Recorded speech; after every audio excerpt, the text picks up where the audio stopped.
Ja, där såg ni en typisk miss.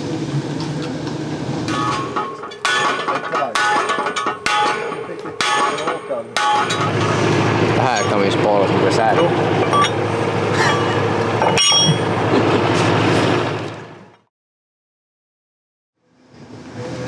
Då var vi äntligen tillbaka i skogen med filmerna. Det blir ju, eller har varit mycket annat, men så är det lite grann. Det känns som jag säger det ofta nu, men ja, så är det. Och idag ska vi egentligen spela in en film för eget syfte. Vi ska filma mig, vi ska filma Alexander, Neo och William. Och det här har vi gjort någon gång tidigare, men vi har märkt att det har gett bra resultat. Och filma allihopa och så kan vi sitta i kojan och diskutera lite grann. Bra och dåligt. Det är ju liksom inte för att kasta skit på varandra, utan det är ju för att ge tips som gör så att vi kan bli bättre. Och det är ju otroligt smidigt då att, som nu Hugo kommer och filmar ett skiftbyte, då kan han filma oss två innan och så filmar han de andra två efter, så behöver han bara vara här i 2 timmar säger vi, och så får han filma alla 4. Så tanken med den här videon är väl att om det går så ska vi filma, så ska vi visa lite grann från oss alla då. Så får ni se lite grann. Och vi gör ju som sagt det för att ingen är ju liksom perfekt. Det här är ju ett yrke man hela tiden kan utvecklas. Och vi gör ju fel, jag gör ju fel hela tiden nu när jag sitter och hugg. Så att då är det bra att få se det. Ibland blir man lite självblind kanske.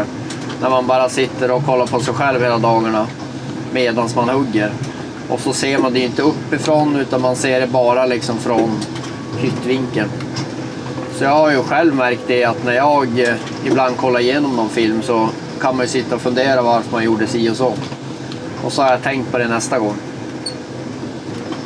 Och sen kan det vara grejer som faktiskt går att påverka. Eller så kan det vara grejer som ser lite konstigt ut på film bara.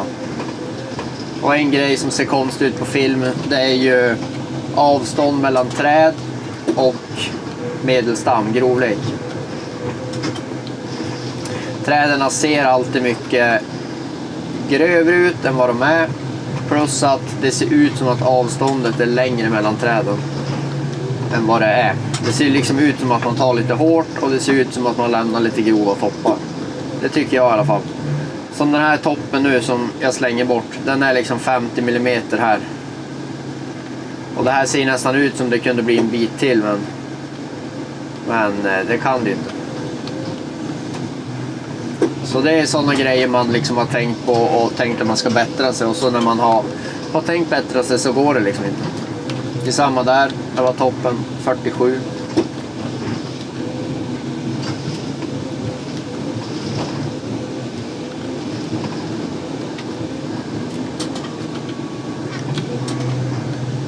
Och sen är det ju ganska kul också att ni kanske får se lite olika chaufförer. För man har ju olika körsätt. Det går ju inte att ändra allting. Sen är man ju även bra på olika sätt. Eller på olika sätt, man är bra på olika saker. Och något, egentligen det vi har kollat på tidigare på film, det har varit framförallt slutavverkning. För det är ju någonting vi väldigt sällan kör. Och det har väl blivit liksom då att framförallt i skotaren så är det ju väldigt olika körsätt om man kör gallring eller slutavverkning. Det går ju inte att... I slutavverkning så kan man liksom lyfta vidare en hög. Vi säger att du har en liten massa hög här och så har du en stor där. Då kan liksom, om du kommer inifrån, då kan du lyfta ihop den här högen och så har du med den så här med kran ute och så lägger du ner i nästa massa hög och lyfter upp. Det är för att få så få kranrörelser som möjligt, vilket gör att det går fortare. Men det går ju inte gallring, utan då måste du ju lirka ut den här högen.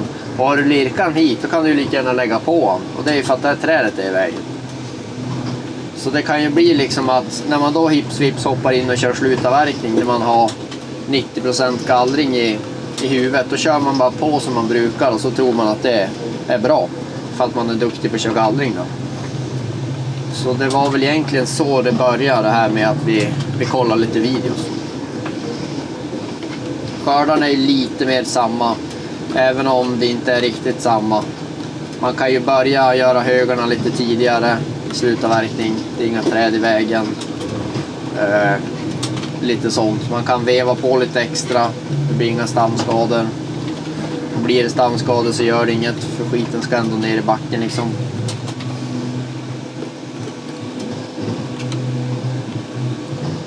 Så det är rätt intressant. Många utifrån tycker väl att det är bara att sitta och köra kran hela dagarna och att det är ganska samma lika, men det är faktiskt otroligt olikt. Speciellt om man går ner på små detaljer, vad som skiljer.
Den här gallringen är ju en första gallring, ganska sen, egen skog.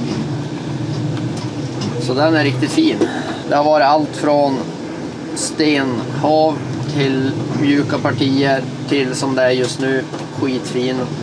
Så att det är en riktigt rolig trakt att gallra. Man får som alla olika bestånd i samma objekt. Så det är lite kul så, man vet aldrig vad man kommer till. Och det kräver ju även lite mer av oss som chaufförer, speciellt i skördarna, att det är lite olika. Då slår det om, då är man inom tät granskog och så kommer man hit.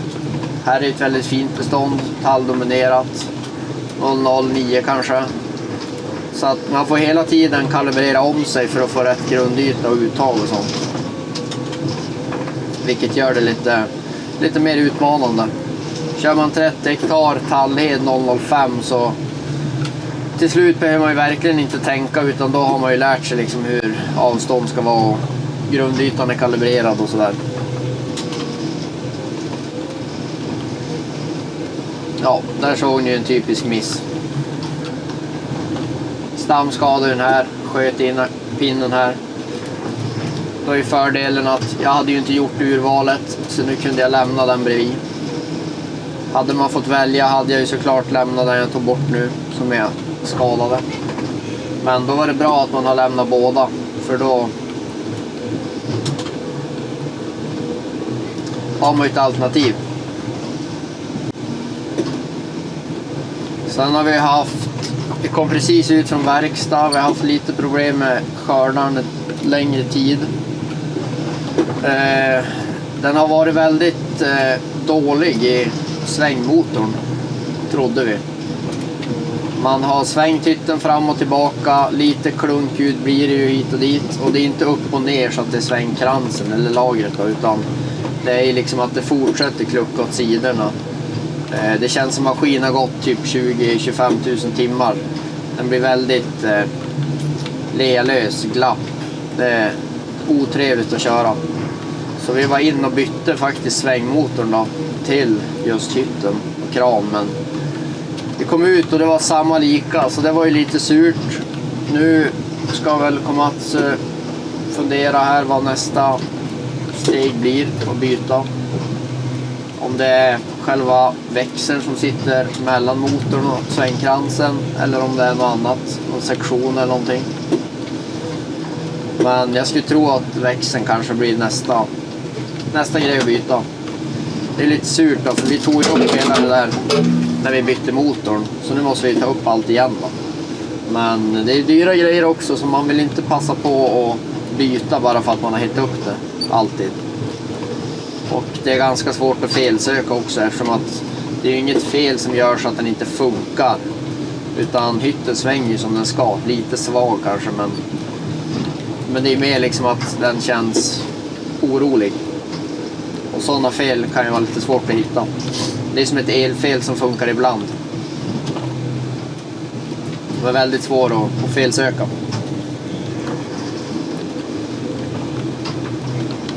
Som ni ser så släpper ju barken extremt lätt nu.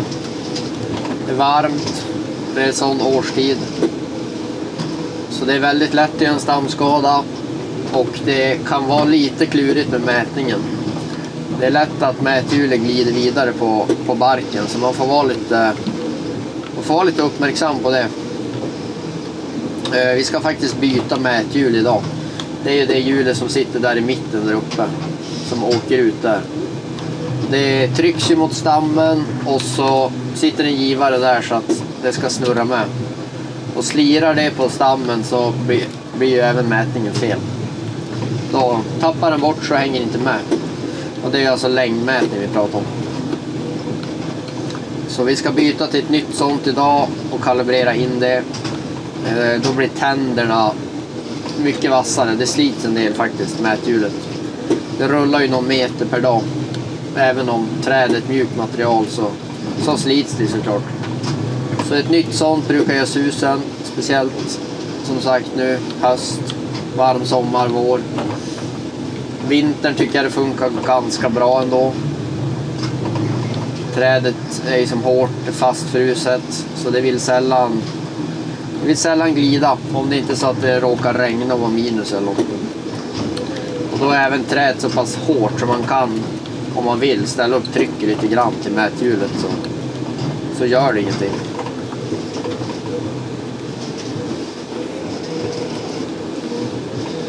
Så det är lite allmänt småfix. Och jag skulle ju tro att det här är ju kanske näst sista dagen jag jobbar nu innan semestern och barnledighet. Jag vet inte när videon släpps, men mest roligt så släpps den om ett tag och då är jag säkert redan hemma. Men vi kommer försöka fortsätta uppdatera lite grann från garagebygget och jobben hemma vid. Sen vet man ju inte, det kan ju bli så att jag blir sugen på att köra någon kväll så att jag åker hit och spelar in en liten film. Mest troligt så kan det bli så. Men jag tänker att ni ska få se lite grann vad vi lyckas filma på de andra, så får vi höras i nästa video.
fan.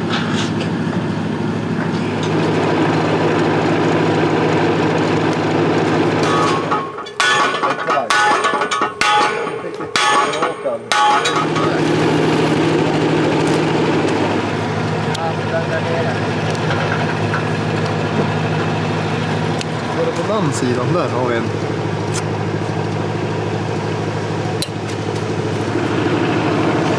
Nej, flicka.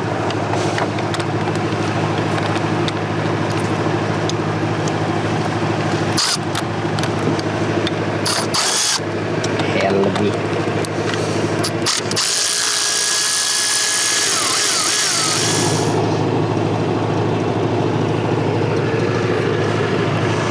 Det här kan vi spara som reserv.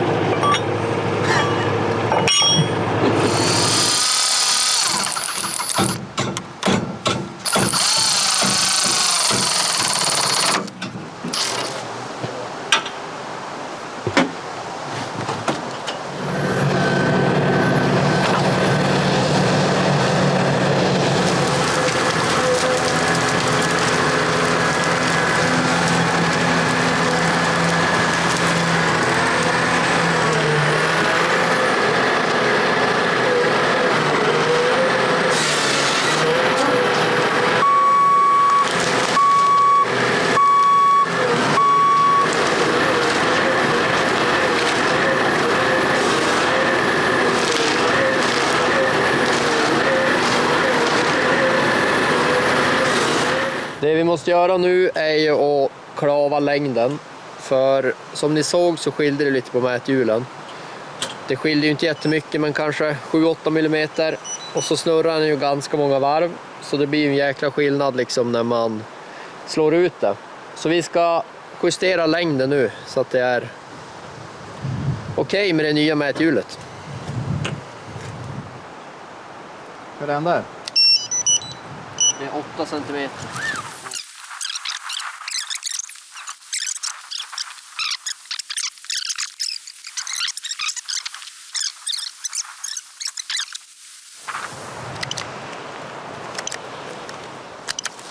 Diametern är jävla klockers. Jävla king. 1 millimeter.